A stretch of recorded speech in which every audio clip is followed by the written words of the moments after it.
Psalm 104. Bless the Lord, O my soul. O Lord my God, you are very great.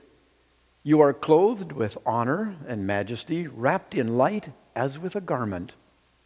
You stretch out the heavens like a tent. You set the beams of your chambers on the waters. You make the clouds your chariot. You ride on the wings of the wind. You make the winds your messengers, fire and flame your ministers. You set the earth on its foundations so that it shall never be shaken. You cover it with the deep as with a garment. The waters stood above the mountains. At your rebuke they flee. At the sound of your thunder they take to flight. They rose up to the mountains, ran down to the valleys, to the place that you appointed for them. You set a boundary that they may not pass, so that they might not again cover the earth. You make springs gush forth in the valleys. They flow between the hills, giving drink to every wild animal. The wild asses quench their thirst. By the streams the birds of the air have their habitation. They sing among the branches. From your lofty abode you water the mountains. The earth is satisfied with the fruit of your work. You cause the grass to grow for the cattle and plants for people to use, to bring forth food from the earth, and wine to gladden the human heart, oil to make the face shine, and bread to strengthen the human heart. The trees of the Lord are watered abundantly, the cedars of Lebanon that he planted. In them the birds build their nests. The stork has its home in the fir trees. The high mountains are for the wild goats. The rocks are a refuge for the conies. You made the moon to mark the seasons. The sun knows its time for setting. You make darkness, and it is night when all the animals of the forest come creeping out. The young lions roar for their prey, seeking their food from God. When the sun rises, they withdraw and lie down in their dens. People then go out to their work and to their labor until the evening. O Lord, how manifold are your works! In wisdom you have made them all. The earth is full of your creatures. Yonder is the sea, great and wide. Creeping things innumerable are there, living things both small and great. There go the ships and Leviathan that you formed to sport in it. These all look to you to give them their food in due season. When you give to them, they gather it up. When you open your hand, they are filled with good things. When you hide your face, they are dismayed. When you take away their breath, they die and return to dust. When you send forth your spirit, they are created, and you renew the face of the ground. May the glory of the Lord endure forever. May the Lord rejoice in his works. Who looks on the earth and it trembles, who touches the mountains and they smoke. I will sing to the Lord as long as I live. I will sing praise to my God while I have being. May my meditation be pleasing to him, for I rejoice in the Lord. Let sinners be consumed from the earth, and let the wicked be no more. Bless the Lord, O my soul. Praise the Lord. The Holy Gospel, according to St. John, the first chapter, verses 1 through 5, and verses 14 and 16. In the beginning was the Word, and the Word was with God, and the Word was God. He was in the beginning with God. All things came into being through him, and without him not one thing came into being. What has come into being in him was life, and the life was the light of all people. The light shines in the darkness, and the darkness did not overcome it. And the Word became flesh and lived among us, and we have seen his glory, the glory as of a Father's only Son, full of grace and truth. From his fullness we have all received grace upon grace. The gospel of the Lord. I'm hoping that each of you is game to become a psalmist this morning. I would like each of you to step into the shoes of a psalmist, to somehow or another step into that role, even if you've never written any poetry, even if you've never waxed poetic about anything at all. I want you to at least think in your own mind, perhaps as a psalmist. I would like to help you recognize what it is the psalmist has done in writing 104 and the way in which he touches us and invites us to participate as well. So sit back, relax, take a deep breath. You're not going to smell fresh bread. You're not going to smell chocolate chip cookies yet. But just relax and slip into a role. See if you too can recognize what the psalmist has done in 104. It was nearly midnight.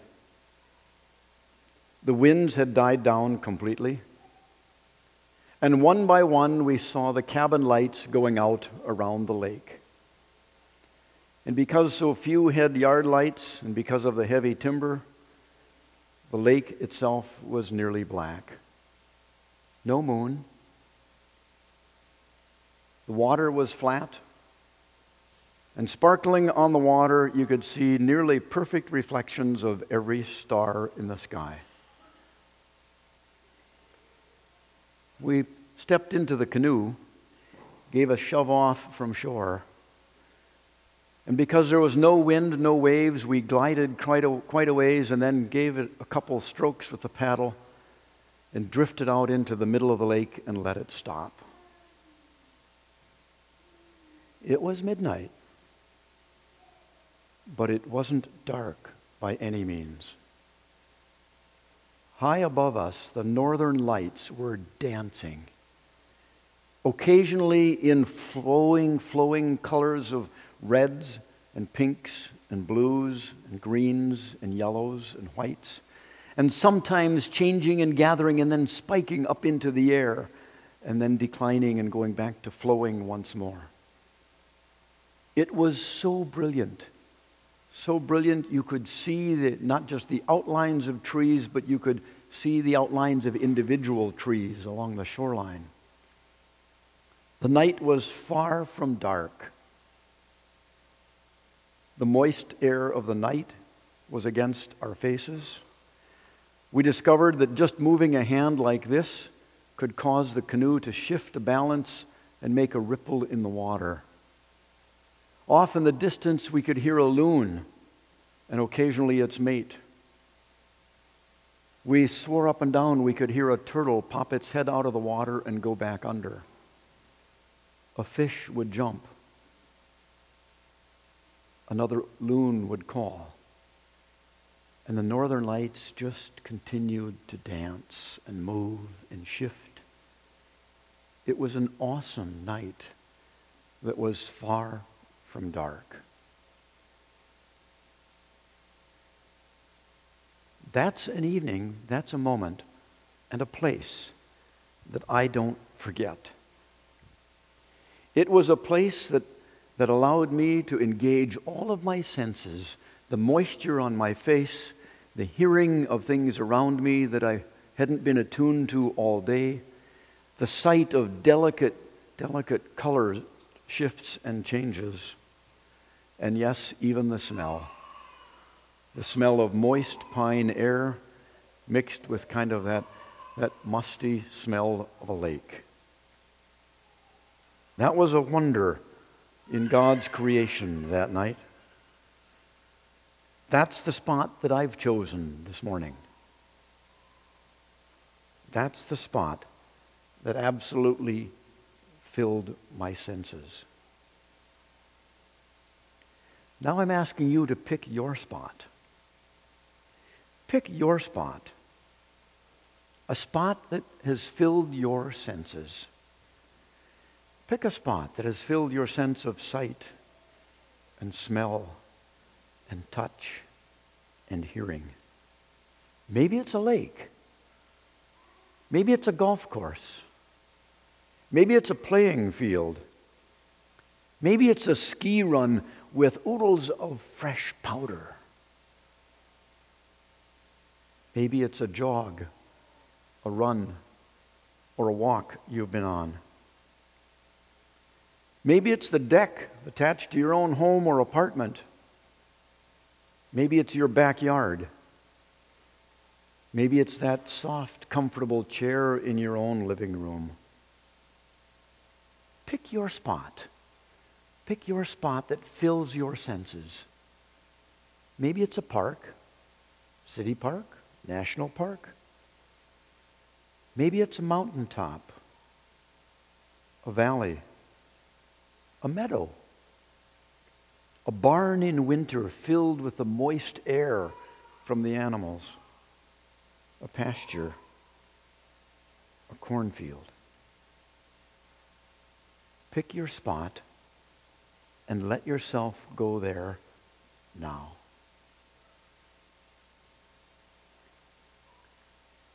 If you're going to the ski run in fresh powder, let me know. I can be ready by noon. What is it that fills your senses in that spot? What are the sights you see? What are the sounds you hear? What is it that comes to the touch, either on your hands or on your face? Is there wind blowing through your hair? Tune your ears to the sounds that are the faintest and the sounds that are the loudest. And what's under your feet? What are you standing on? Or what are you sitting on? Ah, there you are. There you are in the spot of your own choosing, and it's all yours. It's been given to you. So bask in it. Enjoy it. And let it wrap itself around you. Where did that spot come from? How many times have you been there? Who made that spot? And who maintains it? Who sustains it? Who has given you that spot? And how can you express your gratitude for that spot?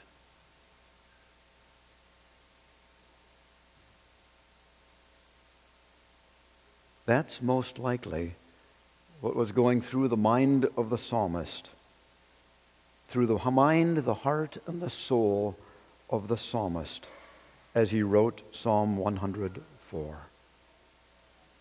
He wasn't being confronted by some brash salesman who had this super-duper car with all sorts of bells and whistles that he was trying to sell. The psalmist was sitting in the midst of a marvelous creation and basking in every bit of it. He wasn't being sold anything, and the psalmist wasn't interested in buying anything. He recognized that he had already been given all of it. The psalmist recognized the gift around him, and his response to that spot, his response to what he saw, that his response to what he smelled and heard and felt, his response is filled with awe and wonder and praise. All of it directed to the giver. And the psalmist is saying, I'm not a salesman, and neither is God. It's not that God is all that quiet in all of this. God is speaking very loudly. One of my favorite lines, one of my favorite hymns, and one of my favorite lines within that hymn, the hymn is, "This is my Father's world," but a favorite line in there is, "In the rustling grass I hear him pass." In the rustling grass I hear him pass. Oh, God is not quiet at all.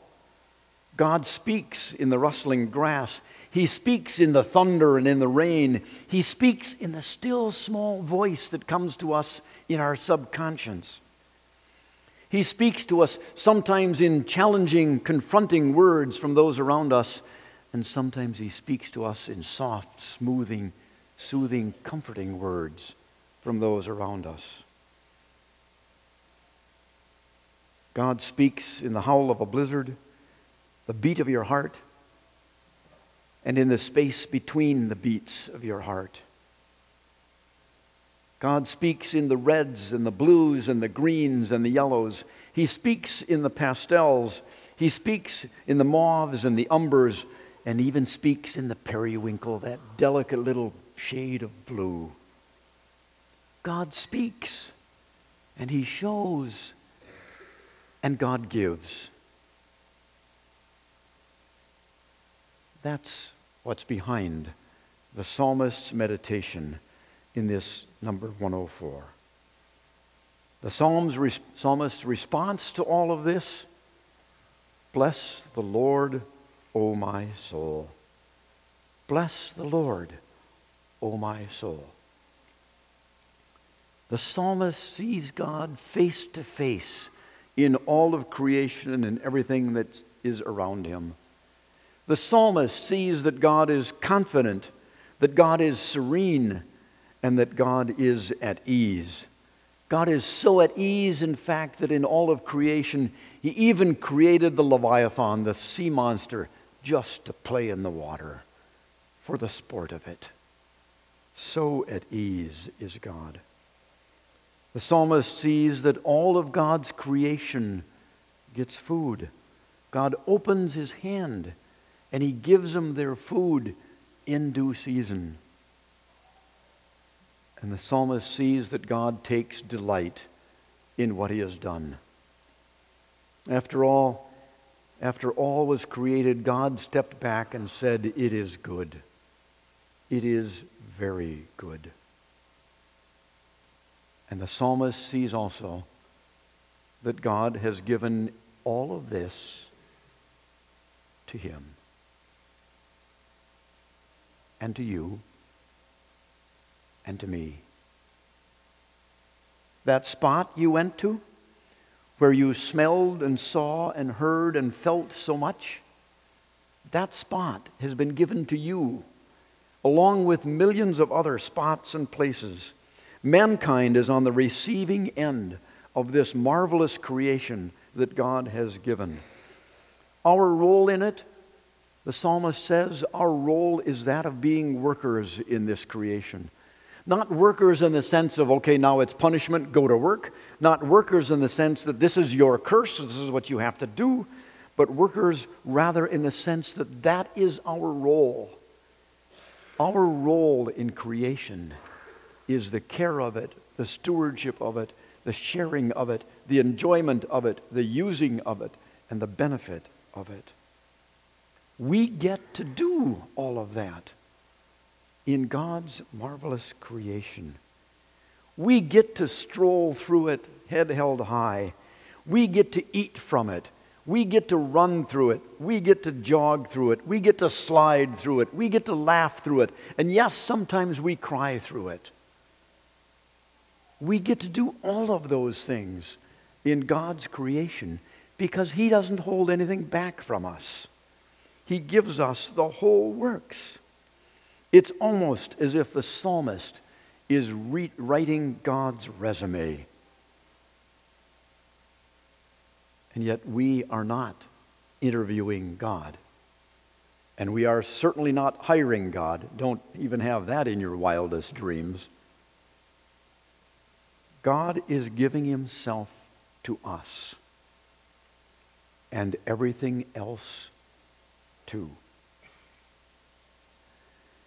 The gospel writer John. In the beginning was the Word, and the Word was with God, and the Word was God. He was in the beginning with God. All things came into being through him, and without him not one thing came into being. What has come into being in him was life, and the life was the light of all people. The light shines in the darkness, and the darkness did not overcome it. And the Word became flesh and lived among us. And we have seen his glory, the glory as of a Father's only Son, full of grace and truth. From his fullness we have all received grace upon grace. On top of all of this creation that we have been given, we have been given grace in its purest form. We have been given the forgiving presence of God's own Son. We celebrate that presence this morning in the sacrament of Holy Communion. For in the bread and the wine we believe firmly that Christ's body and blood are indeed present, bringing us the grace that can only come from him. The psalmist's response: "Bless the Lord, O my soul." What's your response? What's your response to your spot, your place, your work, the grace you've been given? For all of us who see and touch and hear and smell creation, for all of us who walk, run, stroll, crawl, limp, stumble, or flop through creation, for all of us who bask in it, eat from it, and yes, for all of us who return to the soil in it, the creation is pure gift from God. The psalmist is conscious of his own thoughts about God's creation. And he writes, may my meditation be pleasing to him, for I rejoice in the Lord. Bless the Lord, O my soul.